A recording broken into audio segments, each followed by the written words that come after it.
Did they go? Eh bien, raise your bellies to those canaries. Oh, hang in there, Pierre. I can't even look right now.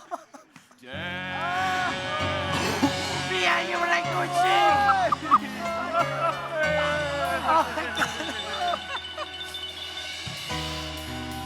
Eh bien, raise your bellies to those Canaan days.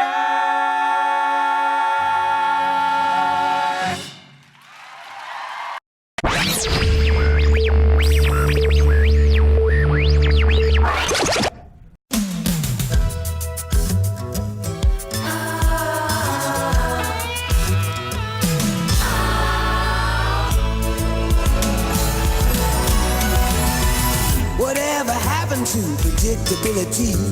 The milkman, the paperboy, evening TV. Did I get delivered here? Somebody tell me, please. This whole world's confusing me. Clouds as mean as you've ever seen. Ain't a bird who knows you're true. Then a little voice inside you whispers, don't sell your dreams so soon. Everywhere you look, everywhere there's a heart, a hand to hold on to.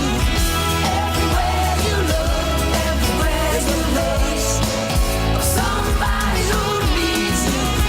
Everywhere you look, when you're lost out there and you're all alone, the light is waiting to carry you home.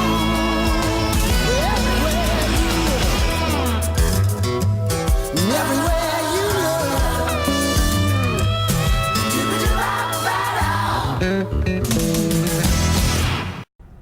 Good morning, everyone, and welcome to the March 12th edition of WAtv.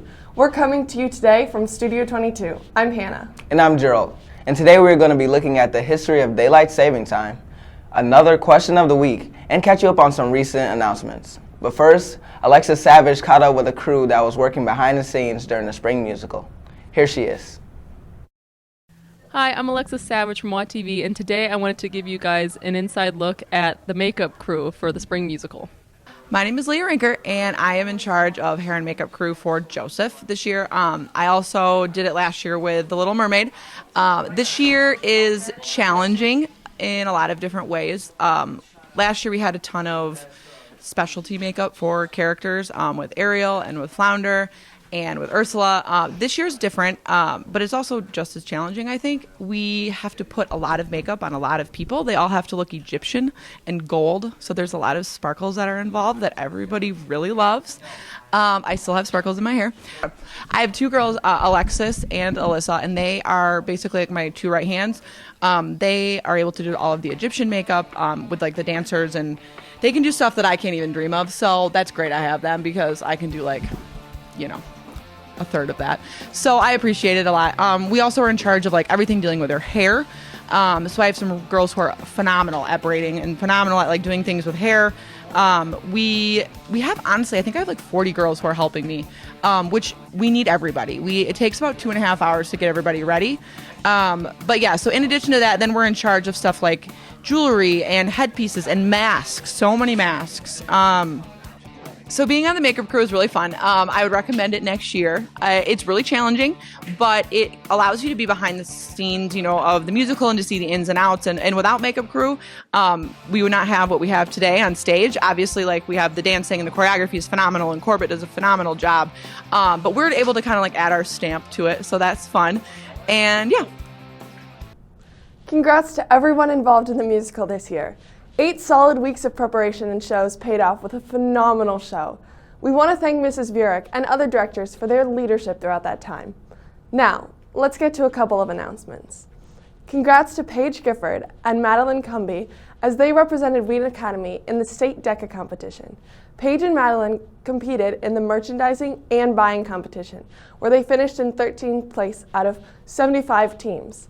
Contact Mr. Roman if you want to learn how to get involved in this opportunity for next year.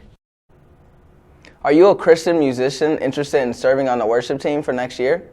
Applications are now available on Academy Central under Student Center. Applications and recommendations are due to Mr. Jasper by April 4th, and trials will be the following Monday, April 9th. All of us lost an hour of sleep this weekend. John Cram is here for our In the News segment to discuss daylight saving time. Here he is. Hello, Wheaton Academy. Have you guys ever wondered why the heck we get up an hour earlier for daylight savings? No? Well, too bad, you're going to find out anyways. It was Benjamin Franklin who estimated that the farmer could save immense amounts of money by waking up at dawn in order to save daylight and spend less money on candles. However, even though he did coin the phrase, early to bed, early to rise, it was not him who started the idea of daylight savings time. It was Germany who first implemented DST during World War I in 1916 in order to save energy. In fact, contrary to popular belief, it was not the farmers who pushed for daylight savings, but the businesses who benefited from the extra daylight hours. America's daylight savings history started out as very messy. Towns and cities would set the time however they wanted. It wasn't until 1966 when the Uniform Time Act was passed and daylight savings was made standard across the country in every state except for Hawaii and Arizona. So even though daylight savings can make waking up in the spring a little bit harder, it was Benjamin Franklin who said, all the difficulty will be in the first 2 or 3 days. So get out there and enjoy the extra hour of sun. For In the News, I'm John Cram. Back to you guys. Thanks for that in-depth report, John. French Club will be having an Easter celebration this Wednesday at lunch in room 108. Everyone is welcome to attend. The video live stream team is looking for students who want to help announce, film and edit sports game, and fine arts events. If you have any interest in participating, talk to Mr. Hockett in person or on Academy Central. Give it a try. We need your help. For our next segment, Gerald returns with his segment, Question of the Week. Do you put cereal in a bowl first or milk? Who puts milk first? I'm not answering. Nobody puts milk first. Guys, where are you guys going? Come on.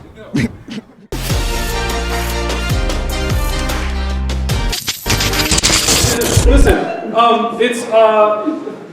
it has no holes. If you took a pin and poked a hole in a straw, then it would have a hole. But the straw doesn't have any holes. Built to be a cylinder that things move through. Anyway. It's a tunnel.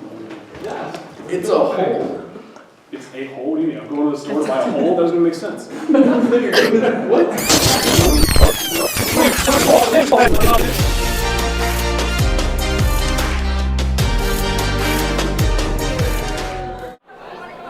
Do you put cereal in the bowl first or milk in the bowl first?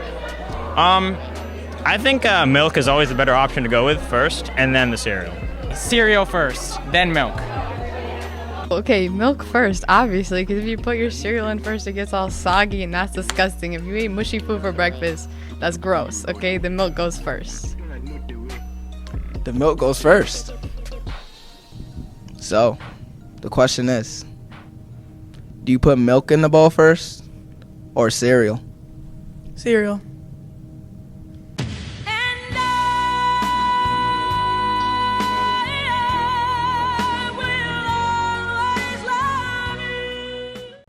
Spring sports games are right around the corner. For our sports news, here's Stephen Garrison. Thanks, guys.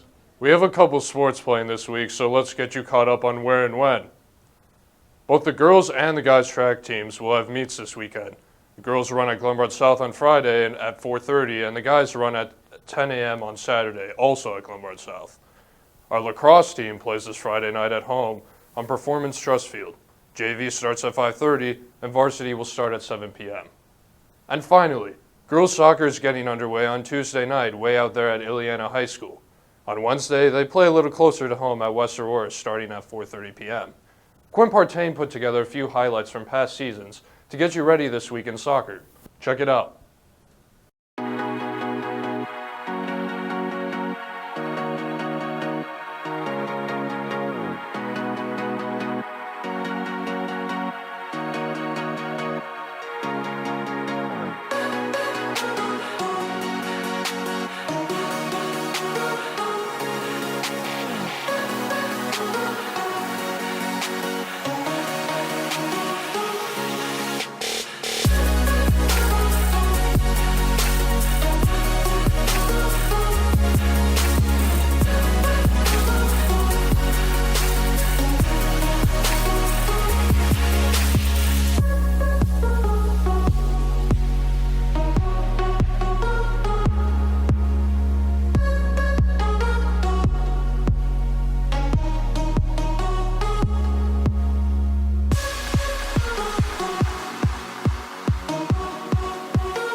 To wrap up today's episode, here's Simon on 4 things you need to know. Thanks, Hannah. Let's get to our 4 things. Number 1, spring sports need your support. Take a look at schedules and get out to support a friend. Number 2, as you plan for next year's registration, consider joining our WAtv team next year. Don't forget that the registration form is due back on Wednesday. Number 3, our chapel speakers for the week are John Guerra on Tuesday and Mr. Clancy on Friday. And number 4, the seniors are all set for senior trip. They leave on Friday for Florida. Don't forget to follow us on Twitter at @TheRealWattTV for information or to leave comments. That's all for today. Thanks for tuning into WattTV. From all of us at Studio 22, have a great day.